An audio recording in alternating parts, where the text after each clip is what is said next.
So the Nepalese students are maybe a little bit more keen than some of our Australian students, showing that the levels they're reaching are on the same level.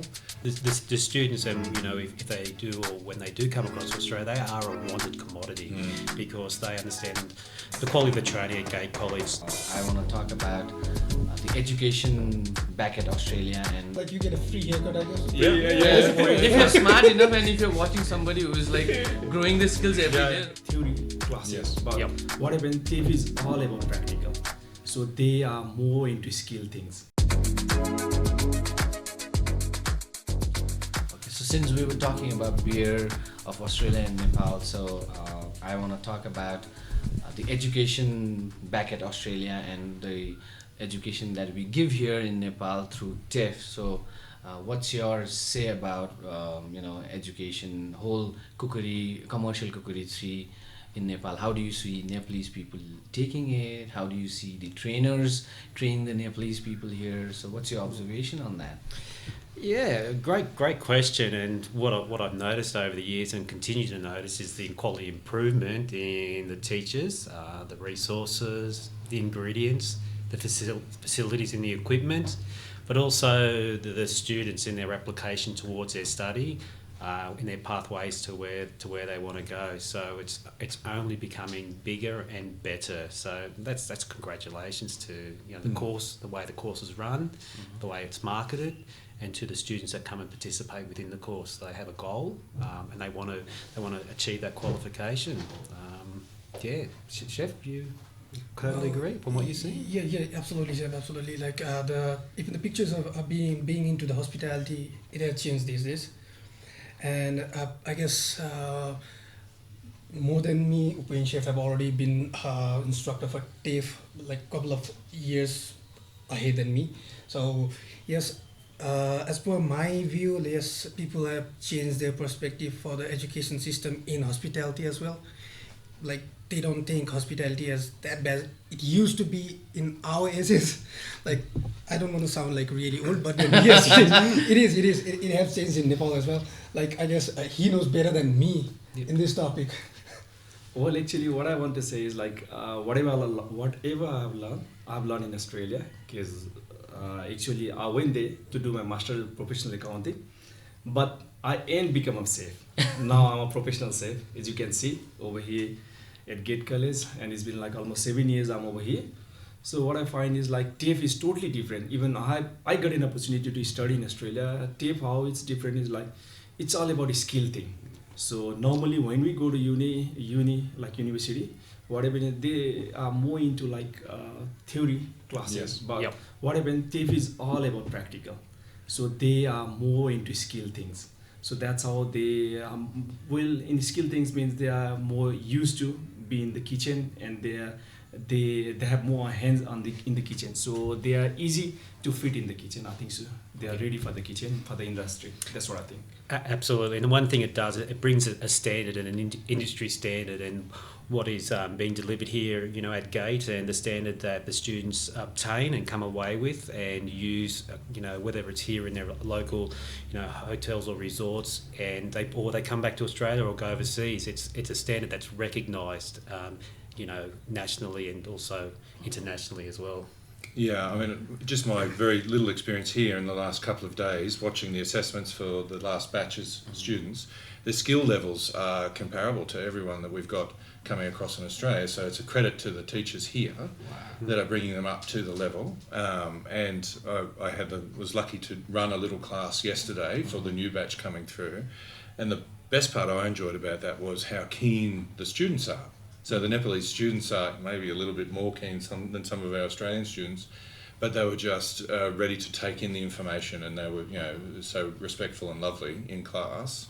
So my very short experience with them is showing that the levels they're reaching are on the same level, and when they come across to Australia or another country, they're going to bring those skills across with them. So it's going to be fantastic. Wow. And the students, and if they do or when they do come across to Australia, they are a wanted commodity because they understand the quality of the training at Gate College. TAFE New South Wales what it means when it comes to education, especially the education, and when employers see that through the sponsorship these students have come across with this skill level, they will be, as we would say, snapped up, looked after, Ready to go, employable, and have a great future ahead of them, which they can take to Australia, worldwide, or come back home and you know, bring that back to Nepal to increase the level here. So basically, like, Nepalese students are more receptive when it comes to education and training part. I feel like there's a difference absolutely between the two countries. For us, they're keen, and look, we've talked about a little bit to do with the funding and how much it costs them to come and things as well. So it's a very different setup. Yeah. But here, obviously, they've made a choice to pursue this career. And so because of that choice, they are then invested to learn, and because they want to take it and run with it, and you know, whether to stay or go or to visit somewhere else, they want to learn those skills to move on. So it's, you know, it's a big difference. So for Chef Ufin, what was it like when you moved from, you know, MPA to, you know, culinary line? So was it like you were interested, or were you forced to do that, you know? No, I've never been forced to do anything, but I always had a dream. Like I really want to be a banker. So I want to have a good job, 9 to 5. That's why I completed my BBA, which is like Bachelor in Business Administration, and then I went to Australia to do my further education, which was MPA. I completed my MPA. I was working in the kitchen, and even till that time, I didn't knew I want to become a chef. But slowly, I started cooking, putting my hands on cooking. And I used to get a good compliments from staffs, like, you know, you're really good cook. And sometimes I feel, okay, I can cook too, like, you know. And that's how I started my cooking career. Means like no one forced me, no one said me like. But suddenly one day I realized that I'm really good at cooking and I have a passion. So slowly what happened is, like, I started working in the kitchen. I was upgrading my post, like, and one day my boss said me, you are really good at cooking. If you want to become a head chef, executive chef, you have to go to school. So that's how my journey starts. So I was thinking, like, you know, my passion was for cooking. That's what I realized. And then again I went to school, cooking school again. So I did my diploma, level 3 over there, and that's how my career started. And I became a head chef. I became an executive chef in Australia for almost like 4 to 5 years. And then I realized if I can give something back to my country, and then I realized to come back. So I'm over here now. So if I can transfer something, good knowledge what I've learned from Australia. So hopefully I'm giving some good knowledge to my students, transferring. That's a lovely thing.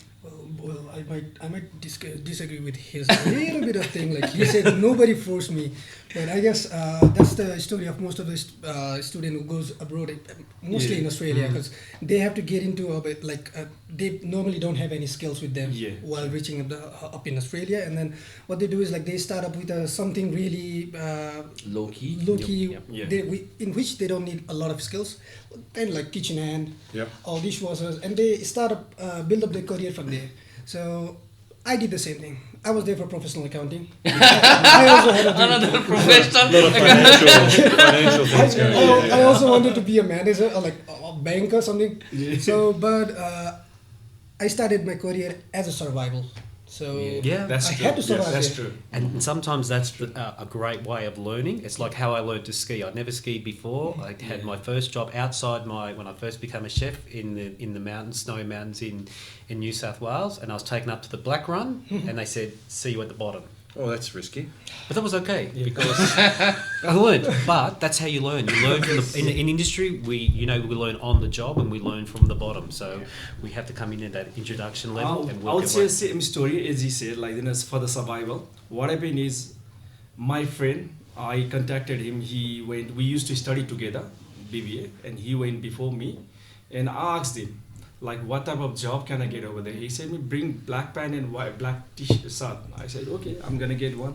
I went there, I met him. He said me, is there any job for me? He said, even as a dishwasher, you need to have 2 years of experience. Yep. I said, for a dishwasher, how can I get 2 years of experience? I said, I don't know. What he said me is, I have been called for one job. I have applied for 1 year ago. So you can take my name and you can go there, like you can apply. And honestly, to be honest, I lied. I went there. It was a Greek restaurant. I went there. I said, see, I'm an year experience for dishwasher. Can I get a job? She said me, okay, come for a try. I went there. Actually, I don't know anything. I haven't seen a dishwashing. I haven't seen anything. I haven't washed the dishes in my life. Like, you know, I went there. Story actually, yes. I reckon you smiled and grinned your way through Yeah. the first part of it. I We all said, do that I have for our seen first a big pots around me. I said, I don't know where to start. She said me, she was the owner, like Suzy. She said me, can you start? I said, okay, I will start. What happened is, back in our country, we don't have dishwashing machine or something. I started taking steel and started rubbing, like, you know. She started laughing. She started, you serious? You are an year experience? I said, yeah, I am. I said, can we have a chat? Like, you know. I said, You were some, do you know there is supposed to be a dishwasher machine? Have you seen? I said, no. I said, I will show you. Come over here. And I honestly said, see, Suzy, it's me, Upen. I'm not Russian.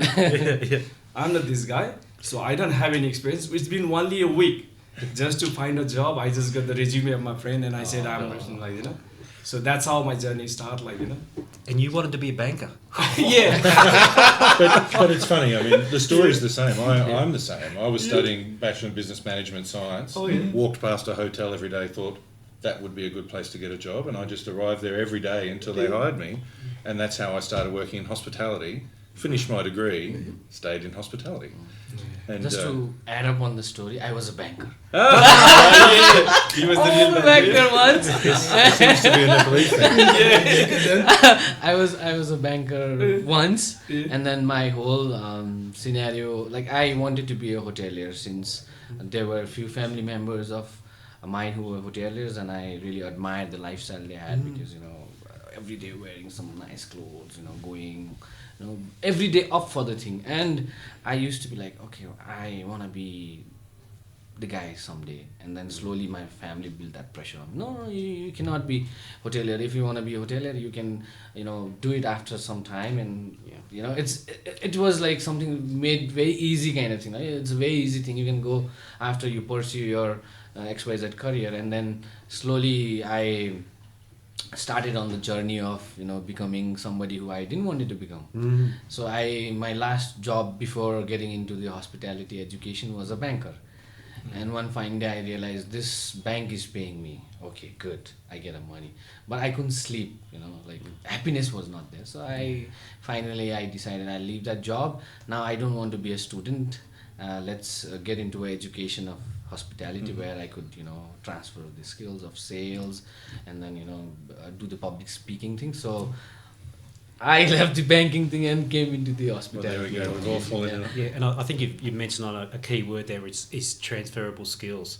So it means that it doesn't matter what you've done before; those skills can be transferred Yeah. into our industry. So just because you might have been working in this particular, if your dream is to come and work in the hospitality industry and start at that level, you have those great transferable skills, which makes you, you know, employable, which gives you, you know, the ability to learn on the job as well. So. Well, you're working in a fast-paced environment, aren't you? In a Yeah, kitchen, yeah. you have to react to things and give the right, and, you know, leadership skills and management skills and stock control and all of those things are transferable into any sort of management role eventually too. It is. So the students from here come to Australia or anywhere with this set, already known level of skill are going to be able to walk into a job better than perhaps. Yeah, true. Not like before. Yeah. Because before we were totally raw. We don't know anything what to do. Like even we didn't know like what type of jobs we're gonna get. But now we have, when we ask people, there are so many like Nepalese chefs over there, like, you know, in Australia I think Oh, so. many. Who are working in the kitchen, who has been working as a head chef. It's feel good sometimes, like, you know. Even like so many chefs are back, like me, like him, like you can say. it used to be like the story he said. Everyone used to like say the same thing. Yeah. Like, what should I get if I'm coming to Australia? They used to get What's it? like, okay, get one black pen, Black pen black and shirt, or black tees. Get as much as you can come in. Yeah. And we all used to get a black pen and black shirt for sure. Yeah. And those pair of black shirt and black pen, I never wore. I gave Never them get a away. chance to use I just anyway, had to like- chuck it off. But I tell you what, now you come to Australia, I mean, you're going to find a Nepalese restaurant to go and work in. There are so many. Yes, they are. Yeah, there are so many, but the time when I went there was only No. one Nepalese restaurant at that time called Gurkhas. There was only one. So, but So that's how. which beer did they sell there? VB. Probably, yeah. Okay. But nowadays over you can see like hospitality industry is also upgraded over here, like you know. Oh, So there's a we have huge really like a lot of even like good chefs who are back in the country, Mm. back in the action you can see. And that's, I suppose, when you talk about good chefs, is like, you know, back in Australia, a lot of good chefs, they are, you know, they promote a lot of products there. You know, they feature in, you know, Instagram. They're out there. They're recognised and everything. How do you think, you know, in Nepal we can look at a chef being a bit more than a chef in the kitchen? You know, let's get him out there to inspire, further inspire. You know, the young people coming through, the young people, because that's, you know, that's what we look at. You know, we look at the young people, the people that are coming through what we call, secondary school, you know, 15 and 16, what career path this To hospitality attract them industry to the can industry. attract them, because they are the future. Yeah. Yeah. So that's a big question. Yeah, it's I guess it's changing in Nepal as well. Well, thanks to Chef Santosa. Yeah. Yeah. He's one of the face for hospitality. Yeah. So yeah, even he has been a lot of inspiration for lots of youth these days.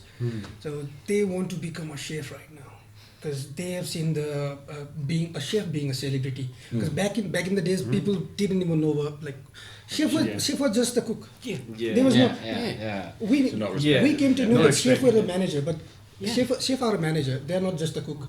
But then previously it used to be like, okay, chef, okay, that's just an easy thing that my mom keeps on doing in the kitchen. Yeah. So that's not even a career. It's a regular So, job. but now So, the paces have changed. So even like the parents, they are like forcing their like, okay, you can study these things. They are guiding their like children as well. Yeah.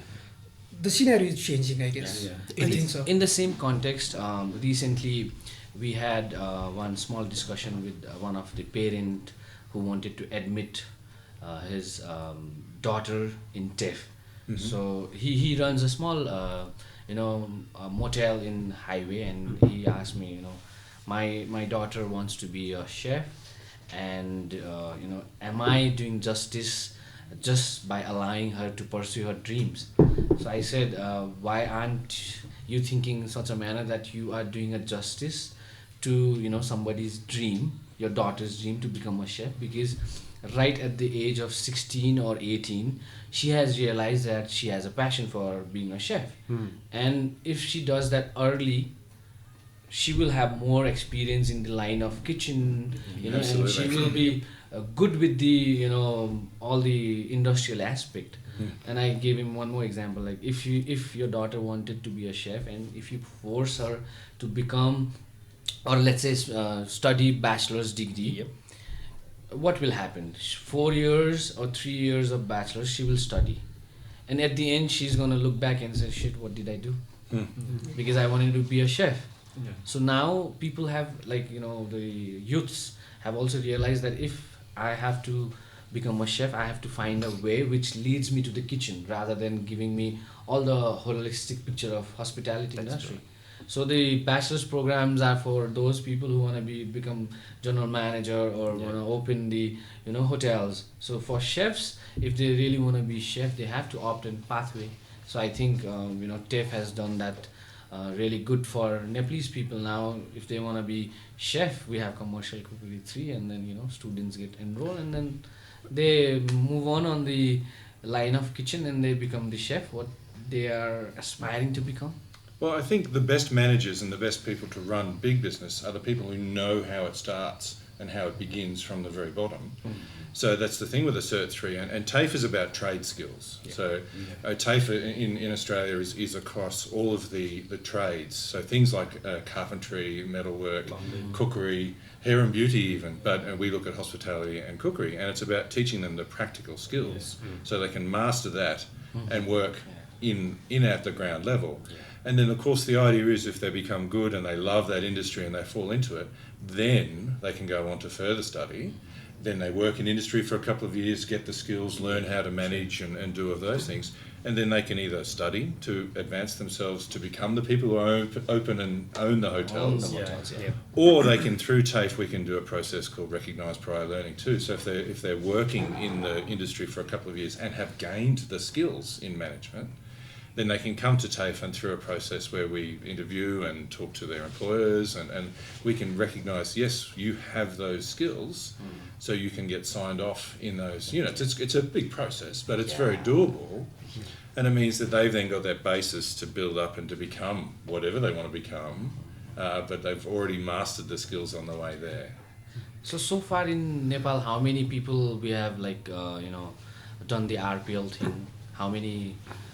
Yeah, so currently we're in the process of completing batch 6. So we're up, I think, around 110 students that have gone through the RPL process over since 2016, and currently with batch 7 and batch 8, batch 7 completely full, I believe, at the present moment, and an intake into batch 8 where we're well and truly looking at an intake every 6 months of approximately 20 to 24 students. Wow.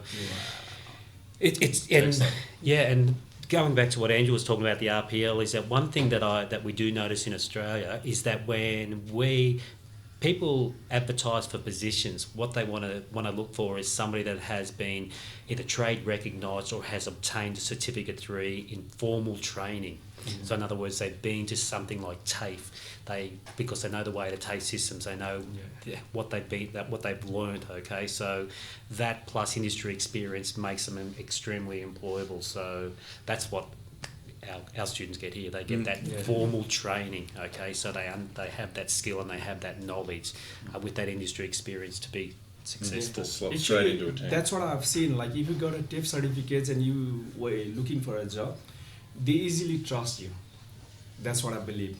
That's what I've seen. If you got a certificates from the TAFE, they believe that you are good. Like what we have done, like You're authenticate. Well, we have a reputation. Trust. They trust TAFE you. has that. And TAFE we have the equipment, and we have the big kitchens, and we have the trained staff, and the qualified chefs who work for us, so they know what they're getting. Yeah, absolutely. Yeah, and like just as an example, like there's a new training package, and TAFE has spent so much money in updating all their equipment, their resources to align. So we are the premium training, and that's what we're bringing over here is continually updating, continual improvement. Even us, the teachers, we're going to have to upgrade our quals to be the new ones too. So and one thing I make sure of that is that yes, I work for TAFE New South Wales. Yes, I'm a commercial cookery teacher, but whenever I sign off on a particular student for a particular unit, that's not only TAFE's name to it, that's my name to it.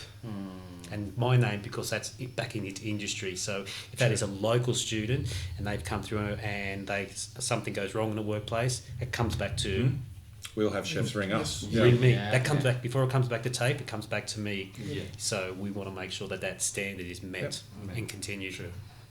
Just to have a continuous conversation, we talked about RPL and like we said, 100 odd numbers people have graduated through RPL in Nepal. So I just want to talk more about RPL so that as per this data and our industry data, what it says is like there are very competent chefs available in the market, but at the same time to upgrade their quality of life, their earnings, and let's say to upgrade their positions, there somewhere degree comes in or the certification comes in. So would you help us to understand what is RPL and how does it help the existing working chefs to opt for, so that we help them to upgrade their life? And but what is it going to do for them? Yeah, it's a great question, and you can look at it from a number of points. It's from the individual themselves. It's from the workplace that the individual works at. Okay, so for somebody that's been, you could say, working in the industry, day in, day out, this is all I know, this is all I've done, where do I go to from here? They might be at that point in the road. So to look at being recognised for what they know is like opening up that roadblock to another pathway which they may be able to undertake, and then they can look for further study, and then that will hopefully can inspire people that they work with to say, hey, this is not just a job where we land here, this is a job that we can take further on, and obviously can lead to better pay positions, better working environments, but also for the workplace it can be the workplace supporting the chef or the cook and then to increase their knowledge and their skill. Because one thing we have noticed back home is that through COVID and coming out of COVID, is workplaces are more supportive than ever for their employees. So in that question, there's a number of factors involved. So it's about that recognition of what I know. It's a really heartfelt thing. Well, I'm an example of the RPL process though, because I worked in hospitality for 20 years, and I started as a food and beverage attendant, and learned how to carry drinks and trays, and I broke 90 champagne flutes on my very first shift, and they still kept me there, and and things like that. And then I one thing about the hospitality industry is if you apply yourself, and if you're keen and enthusiastic and willing to learn, you can travel upwards quite quickly at a young age. So from that role, I became an operations manager, and then the banquets manager, and then I worked in big casinos and big hotels, and but all of it without a qualification. So I was just there doing the job, and I was able to prove through my skills and experience to travel up to that job. But when I got to a time in my life where I was looking at, I didn't necessarily want to work at night anymore, and I needed a better, more fulfilling job, and I looked at teaching. To become a teacher, I needed a qualification. And so I then went through the RPL process to get my diploma of hospitality and a diploma of events management. So that's a simple process. It is simple in an idea, but sometimes hard in execution, in that you have to prove that you have those skills. So that can be through interviews and provide a portfolio of evidence, but it meant that I was able to take my 20 years of experience and turn into a qualification that was a tick and was a proof of my ability and skills that I could then take into, for myself personally, another industry of education and training. And so, look, some industries, even some jobs, you work for a large property, to get those higher level jobs, you might need a qualification. So you RPL that process through, can help you through. In Australia, the RPL process, they look at what you have got, and so they'll say, well, we will give you these units because we have evidence that you can do all of these things. And then perhaps you have to do a little bit of gap training, where you have to do a little bit of study to cover some bits that perhaps weren't covered in your experience to get that qualification. But then it means you can take that. So of course, you have a diploma in any industry. That means you have management training, you have budgeting and financial training, and things like that. So it means you can carry that across into a totally different industry, or you can go and start your own business. And I've got my years of experience and my qualification. You should invest in me to start a business. And that sort of thing. So that's where it becomes very valuable in recognising. So RPL means recognise prior learning, whereas it's very important to recognise that experience into a qualification. There are lots of people, even in Nepal, who they have been working in the industry for 10, 12 years, and then they are looking for they are really old at that moment, and then they are looking for the pathway, but they have no idea. They're so unknown about the thing called RPL, so recognition prior to learning. So we can actually get a lot of professionals. We can open pathway for lots of professionals who are in the industry, who have been working for 10, 12 years, 15 years, and then they are really old to get into school again, to be with the students again. So what they can do is we can map out what they have done, and then just do a little bit of this and that, and they can have a good pathway again. They are good to go again. So people are really unknown about this thing. I think where they become a little bit anxious is about RPL evidence, because RPL is about evidence, and how, if I sit here and say, what evidence can I give you for my last 40 years of in the kitchen and 20 years of teaching, my mind's a blank. Because I've got, but if I was to sit down further, I can, with a proper model, I'm able to give it to you. So that's where, if we talk about RPL, is actually everybody's a little bit different. Absolutely. Everybody, depending on where they, what they're looking at. Our process, you get a template of information that is required, and that the RPL process is us supporting you through, well, what evidence do you need? What can you show us? yeah, Can you go and speak to a previous employer and get a letter of recommendation? Just to collect all the evidence. What is the menu that you cooked or created or worked on, and work from there? For example, for a chef, as you know, if we're looking at a chef that's currently working in an industry and that would come and want to look at RPL, then things we would look at is their CV, you know, where they've started, what is their progress over the last, you know, period of time, what are their menus, what's their references, you know, photos, Take photos of every dish you journals, cook. yeah, those little notepads that you've written down that you stuck under your bed or you've got on your computer, and all that's all evidence, that's all currency, and that's what we look at. So it just doesn't. It can be lots of different things. And for example, we look at. They might give us a particular dish where they've created and they've got a menu and everything, and on that dish is not just one particular bit of evidence. There's a sauce, there's a protein, there's a farinaceous, there's 5 or 6 kinds of evidence, Maps all sorts of all things. there that we can map across. But this is also brilliant for our industry, that we get that person who's been working, like yourself, in industry for 20 years, and we can capture that experience and turn that person into a teacher or a manager or a leader, and then that experience can be spread out to other students. So it's a fantastic way to do it too. And probably chefs, as you probably have seen, is that, you know, during your formative years, and, you know, when you said you was a banker and I just learned it, you kind of, like, over a period of time, you were doing all this work, but you hadn't brought it all together. So you bringing it all together and go, hey, this is what I've done. Wow, I can't remember doing that. Look what I did here. And then you take that and move forward. Also, if they've worked in separate industries, some of that experience can be relevant too. I mean, management experience in a banking industry is certainly relevant in a diploma level of cookery. It is. You play with the numbers. Yeah, but your budgeting skills should be really good. It works with the costings and the things. But also just managing people, customer service, and hiring and firing, and all of those. Even same thing I did back in Australia. I did my RPL, to be honest, because I did my masters, I did my community welfare. But again, I was bored. Like my boss said me, you have to go to school. I said, I have to go to school again. Yeah. I said him, I'm not really going to school. Like, I'm bad, like, you know. And again, I did my masters and I have to do my diploma again, like, you know. Yeah. He said me, okay, I'm gonna find a way, and he found like there is a way called RPL. Yes. So I did my RPL. So That you are was also more a perfect survivable. example of an perfect, RPL. I did my RPL, RPL. I did my IPL as well. RPL. Yeah. See?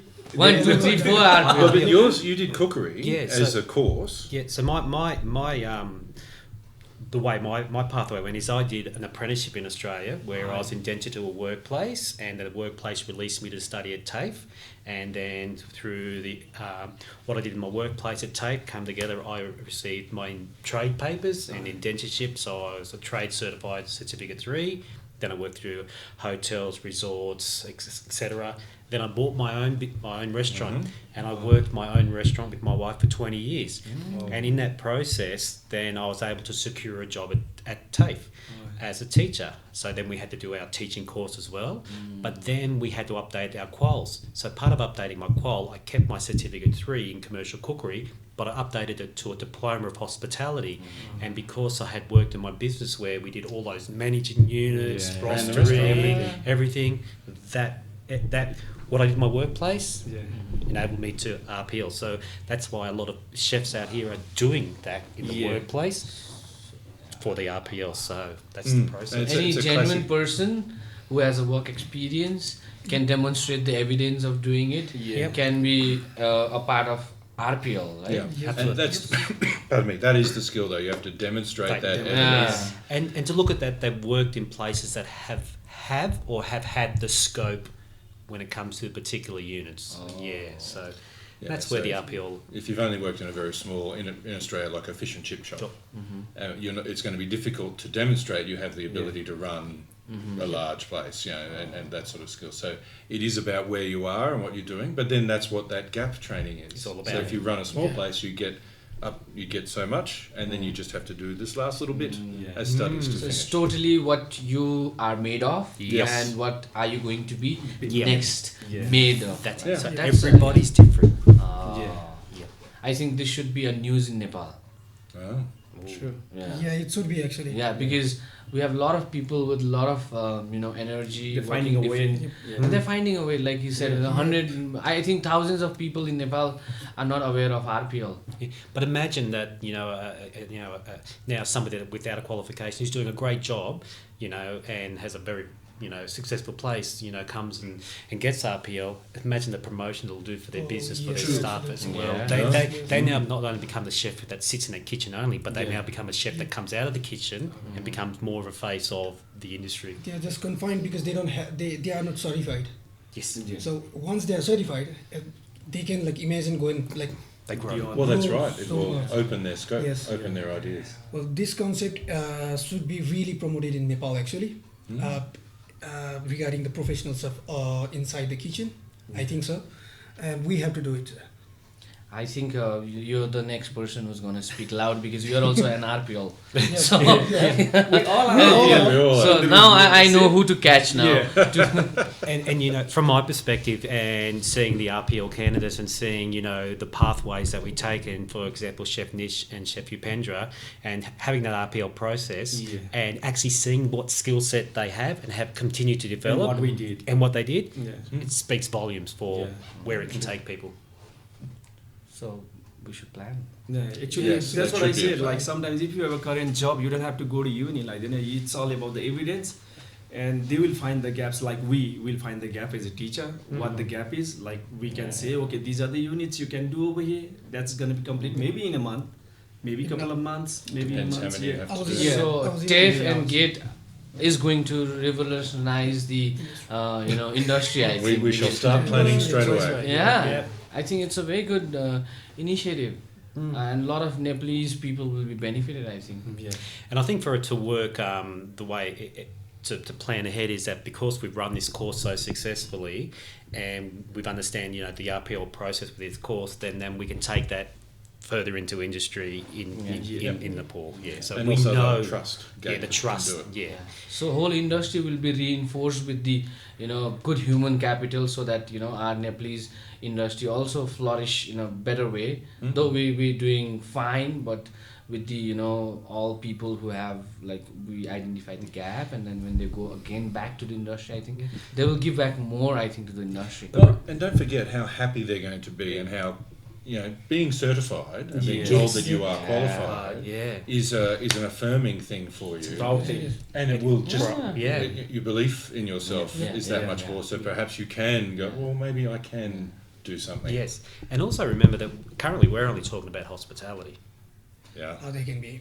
Yeah. Yeah, The first okay. thing the first thing I came into GATE, and then I saw TAFE, the logo of TAFE. I was like, how could TAFE be here? Like I know what TAFE was back in Australia. It's huge thing. Like they provide plumbing, carpentry, Yep. like even the Google songwriting or Yeah. music directions. Absolutely. It's a whole new world. Yes. I think Yeah. all if you know what Every TAFE skill is job. like. It's All not the skill about. job. the- Can I ask you, what can is find it- it there. And then the first time I saw logo up here, I was like, how can TAFE be here? What is the number one thing people love to do with their money? Shop. Yep. So we're talking retail. We Look how do, many yeah. retail outlets you Yeah. have here that are people that are working. Oh yes, they can get a management like. They can. Yeah. Well, you've got your We have management. You've retail got your, management courses. yeah. Your people are working at the base level. I mean, Yeah. Yeah, so many different I courses. also did my research on TAFE, and I was blown away. Like something which is giving meaning to the people what they do. Another is like what you said, after getting the certification, the happiness or the confidence. That's like you dignified the job. Yes. Yeah. So a plumber with a certification, a carpenter with a certification is something that really matters, because we've been always fed that you need to have a degrees from universities, or Yeah. maybe you should have XYZ degree and then you'll be the qualified person. But that's not the scenario. TAFE has that something which has really revolutionized the vocational learning, and then people with skills are also dignified.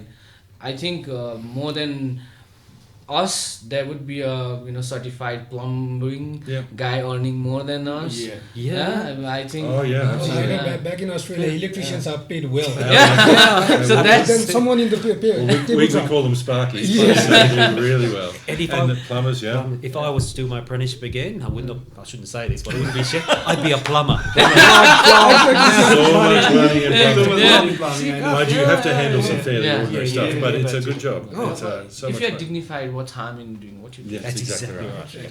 But the thing about our campus at Wallingbar, we have all of the trades are on our big campus at Wallingbar. So at lunch, and we run the cafeteria there, you look out and there's the plumbers and the carpentry, the tree horticulturalists, the animal science students, all sitting together. And then the mechanics checking out the hairdressers That's over exactly right. Oh yeah, actually no, it's the hairdressers Check checking it out out. everyone else. Yeah, absolutely. But you have to be careful because the hairdressers always need people to work on. And I think they would like to give you guys Someone a wants go. to try. Yeah, Oh yeah, try. I think our other teacher who's not here with us at the moment, she had her ears pierced for a student's assessment. They needed to pierce somebody's ears, and Jenny went, sure. And you have to be prepared as a teacher on campus. We're going to have anything done. I guess there's a pro as well, like you get a free haircut, I guess. Yeah. If you're smart enough and if you're watching somebody who is like growing the skills every day, like, can I be a student? That's a problem. You don't get to pick which student does the haircut. You just get who's there, and sometimes it can be a little scary. But remember, there's an old saying: it's two weeks between a bad haircut and And a good haircut, it just grows out again. Absolutely. So lovely, but I really respect and admire what TAFE is like doing back at Australia, and at the same time we are also like privileged and equally respectful to the Australian government that we got this license, and our Nepalese people in the house are also getting certified, and at the same time people who know about RPL and are there in the industry are also getting certified. So it's a huge respect to Australian government that we've been chosen as a partner to do the certification part. So yeah, that's Excellent. It is. Yeah, it is. But you guys have worked hard to get to the level, Yeah. and it's amazing. Absolutely, and I suppose from our perspective, we're quite proud to be working with such an organisation that gives us the ability, but also their students the ability to achieve their goals and also industry goals. So thank absolutely. you so much, and to Gate, yes. So I think we're coming to the end part of the session. So off the camera, I wanted to ask, like off the camera, we spoke. Andrew and I spoke about Nepalese people. So on the record also, like what do you think about Nepalese people when you see them in the kitchen, or you see them doing different experience that you have got with Nepalese people out there in Australia? So Well, I've been really privileged with the years of Dave being involved here. I've met several Nepalese people on my turf, in my campus, and and it's always been a wonderful experience because there's a natural hospitality, I think, to the Nepalese that it's not an eager to please, but it's an awareness of how to provide service and to make everything a good experience. And in the last couple of weeks, I've been able to do a little bit of travel in Australia, and I went to Tasmania, and there is a massive Nepalese population down there. And so I was going into different restaurants because I knew I was coming here, so I thought I'd try a little bit of things, see how spicy the food is, see if I'll be okay. And and it's always just such a welcoming experience. And I think the Australian versus or complements the Nepalese attitudes towards living life and service and hospitality providing, so it works really well. Now, I always say it wrong, but my favourite pub in Hobart was the Chalk. Pub. The Chalk Pub, and it's the first Nepalese pub in Australia. And of course, you guys don't really have pubs as such here. You have bars with food and things like this, but this was a massive pub on a big intersection, overlooking the Hobart Harbour, and they had live music, and it was full of Australians, and the menu was very Australian, but then there was the little Nepalese specials board with momo and curry and everything like that. And it was just, and nearly all of the staff were Nepalese. And built for hospitality, I think. And all the best parts of it. And that's why I think it works so well with the Australian attitude. I mean, I've never felt more welcome wandering around such a different city for me, in Kathmandu. Just feel very welcome. And I stand out a little bit. Walking around here. Oh, yeah, a little bit. I have to keep ducking my head into everything. It's all right if it's very short. I'm fine with that. It's just that one that got me down the other. It was just a little bit too short, and I nearly knocked myself out. but everywhere we go, we're welcomed, and so it really is amazing. So Nepalese people are demonstrating their true hospitality. I think so. Yeah. It's easy to Yeah. see. Yeah, It's you don't have to go looking for it. It's No. where you go. It's just everywhere. Yeah. So I think after hearing this, Nepalese people will be proud of us. Yeah. They Well, you should be. have Yeah, themselves. absolutely should Absolutely. be. Because Their hospitality. and when they come across into Australia after a couple of weeks of learning the language and where everything is, they fit right into it. Especially the kitchens. Oh my goodness. Yeah. So usually when we close the podcast, we try to give one message. So this time we're going to give like every individual. I want you to give one message to aspiring chefs. Why to study TAFE at GATE? One word. One message like. Just to be a global citizen, I'll say that. Because once you're certified by TAFE, anywhere in the world you go, you will be certified, you will be validated, you will be accredited. So yes, just to be a global citizen. That's what I say. Great, thank you, Chef. From me, as I said before, like when you get a certificate from TAFE, so everywhere, like in the world, as I know, like then everybody know what is TAFE, so they trust you from a certificate, and trust doesn't mean you don't know anything, but we will give you the thing, like so you will give you the knowledge, like so. I think it's good for you to study over here because we are more practical based. We do a lot of events. That's how we transfer the knowledge. I think so. Thank you, Chef. Ben? I think it's to follow your dreams. If this is your dreams and this is what you want to do, the best place is to study here at GATE. Doing the TAFE course, it's going to open up a world of opportunities within Nepal and across the world. And as I said, TAFE New South Wales is respected everywhere. We have great educators both here and in Australia. I tell you what, I wouldn't change my career at all, ever. Thank you, Chef. Well, what I will say is that what I've seen here at GATE and what I've learned through David and the team of teachers and support crew here at GATE is that this is the closest experience you'll get to an Australian training. It is absolutely spot on. The teachers are transferring the skills that they need for their students to come across and have our qualification and to fit straight into our working environment, and that would work in many different countries as well. So it's as close as you can get to an Australian qualification and experience, but in Nepal. So come to GATE. Yeah, thank you. So if you have any questions for me, you can ask questions to me also. Do I look good on the camera? Can we turn the air conditioning on? So yeah, so we'll wrap this session. Yeah. Wonderful. Where's the beer? Yeah. Yeah. So thank you very much. Thanks. You've been lovely people to talk to. Thank you very much. Our pleasure. Absolutely. Let's have lunch also. We're hungry, I think. I think so. We spoke a lot. I know You more guys than- gonna have a Swiss food today. So Swiss students are cooking a Swiss food, which is Oh. apple macaroni. We have come to Nepal and had some unusual things that I did not expect to have Especially in Nepal. last but night. that's Last amazing. night's dinner was a Well, I expected that, Yeah. but Yeah. perhaps without all the spirit. Yeah, but We already, but not to have the Swiss we've already dinner. won. as much as we are Australian, we are also Swiss. Yeah, Yeah, So it absolutely. goes hand in hand. fantastic. No, So yeah, we Yeah. close the day. thank you very much. Fantastic. Thank you very I hope much that- Cheers. for doing Thank this you. with us.